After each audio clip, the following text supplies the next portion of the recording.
what's the sense about in this town about McAdoo and his viability to stay put as the Giants head coach right It now? doesn't look good. And usually when the players start acting out the way that they did, and I thought a lot of those guys not getting, returning home in time for practice on Monday, they had the off week. And I get it. The weather was bad on Sunday. But when you're a committed team, you make sure that you get back. And I thought that was a bad look. And it just shows it.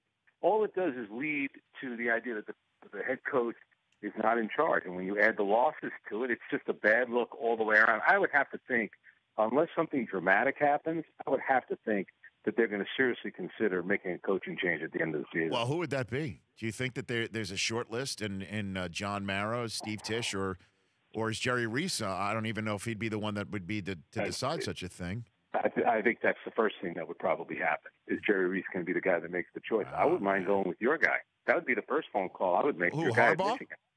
Absolutely. I mean, he's probably not going to take it, but I would call him. Why not? I don't know.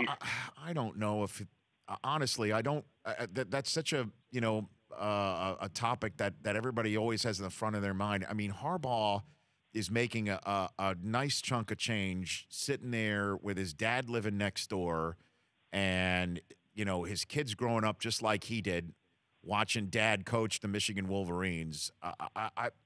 I don't know how why he would leave Michigan, quite frankly. No, I understand that, but that would be the first phone call I would make. It's like the same thing with the Knicks. Every time they've had they're changing management, my first phone call would have been to Pat Riley in Miami. I don't think that Miami would let him go. I don't think that Pat Riley would take the job. But why wouldn't you call him? Why wouldn't you go after one of the best guys? The worst he can do is say no. And I think I agree with you. I don't think Jim Harbaugh would leave Michigan, especially this early into his run. I think he's committed there. And I mean, come on, the guy's smart enough where eventually he's going to win a national championship there or come close to winning one. So I don't think he would leave, but I would certainly ask him because we know that he could be successful at this level with, let's face it, there's so much talk about Colin Kaepernick all the time, with a, slightly above average quarterback. He went to, a bunch of NFC championship games, came very close to winning the Super Bowl. So we know that he can succeed in the NFL.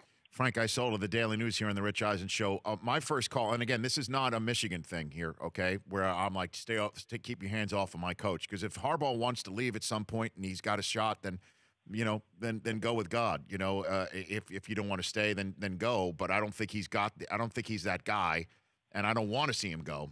But I'm saying that again. I've said this before, and I'll say it again. If I need a coach in the NFL, first call I make is to David Shaw in Stanford. First guy. Yeah, because he's absolutely, and they've had a track record there too, haven't they? Well, I mean, David Shaw has coached in the NFL as an assistant.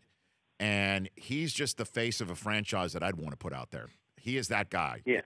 He's the guy that you don't know if you're winning or losing when you just look at him on the sideline. He knows offense, which you have to have in this league right now. I'd rather have an offensive-minded head coach than a defensive-minded head coach any day of the week in the throwing first league. And certainly if you've got Odell Beckham and you've got all those guys out there that you can put out there on offense, he'd be the first guy if I'm the Giants that I would call is David Shaw. I think that's a good name. Let me ask you this. Do you think it's easier for a college coach to make the adjustment from being a college coach to an NFL coach than it is from a college basketball coach to go to the NBA? I just think that the NBA players perceive college coaches a little bit differently than NFL players perceive college coaches. It seems like the college coaches in football have maybe a little bit more cachet than maybe some of the college basketball guys would have. Well, David Shaw can come in and say, hey, I've been around Ray Lewis. What about you?